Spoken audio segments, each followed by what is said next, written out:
The New Adventures of Sherlock Holmes, Volume 41, featuring these two episodes. Episode 1, The Adventure of the Shoscombe Old Place. Episode 2, The Adventure of the Wooden Claw.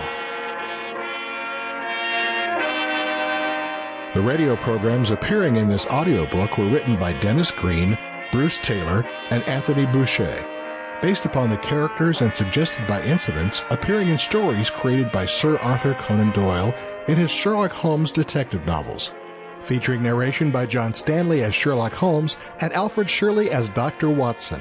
The radio show's host is Cy Harris.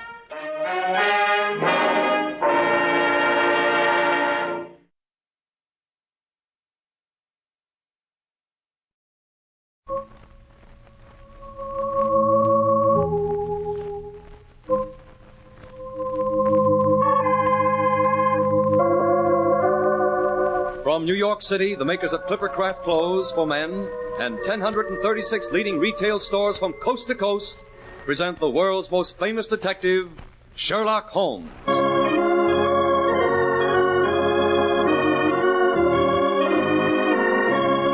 Tonight's story, The Adventure of Shoscombe Old Place. And so once again we raise the familiar brass door knocker of Dr. John Watson. Well, Mr. Stark, come in. This is indeed a pleasure. I've been told we'll have to get along with a substitute for Mr. Harris for a few weeks, but I had no idea he'd turn out to be an old friend. I wore my Clippercraft suit, Dr. Watson, so it wouldn't seem too strange in this program. What's on the agenda for tonight? Well, it concerns the strange and slightly horrendous affair at Shoscombe Old Place, in which Holmes investigated the graves in an ancient burial crypt. Sounds promising. And unearthed the fact that certain bones had been disposed of in the furnace. Wow, my hair's beginning to stand up on end already. Yes. The adventure began placidly enough one rainy morning. Holmes and I had just finished an excellent breakfast in our rooms in Baker Street. I was gazing idly through the sporting columns, trying to decide what horse to back in the forthcoming derby. And Holmes? Holmes was pottering around with a low-piled microscope, doing some sort of an experiment.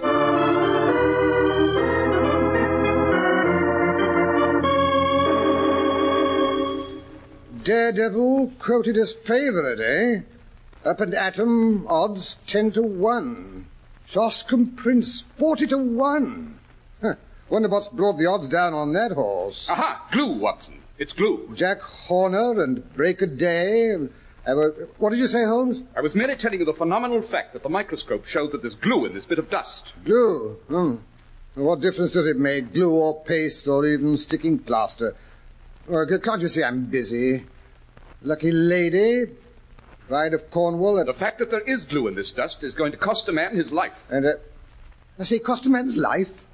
Glue? Now you're interested, eh, Watson? Well, come over here and take a peek through this microscope. Well, it's nothing but a blur to me. Wait, let me adjust it. There. What do you see now? Some long, matted hairs. Those are infinitesimal fibers from a tweed cap, the criminal's tweed cap. The irregular grey masses are dust. These are epithelial scales on the left. Yes, but what are those shiny amber-coloured crystals in the centre? That is the glue. Yes, but how does a man's life depend on those? In the St. Pancras case, you may remember that a cap was found beside the dead policeman. The accused man denies it's his.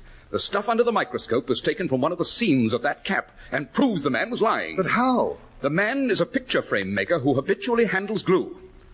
Well, that case is closed. I had a new client who's due to call at 10. He's late. By the way, Watson, you have some knowledge of horse racing, I believe. Well, I ought to. It's cost me about half my year's pension. Good. Then you can be my handy guide to the turf, as I believe you call your racing Bible. Well, what would you like to know? Does the name Sir Robert Norberton mean anything to you? Oh, rather. He lives at Shoscombe Old Place. Yes, the man himself. What's he like? Tall, muscular, has a devil of a temper. He once horsewhipped Sam Brewer, the Curzon Street moneylender on Newmarket Heath. Interesting. Does he often indulge in such pastimes? Well, he has the reputation of being a dangerous man. The most daredevil rider in Europe. See, he won the Grand National a few years back. One of those men who have missed their true generation. He would have been a buck in the days of the Regency. A boxer, a heavy gambler, a devil with a... Sample complete. Ready to continue?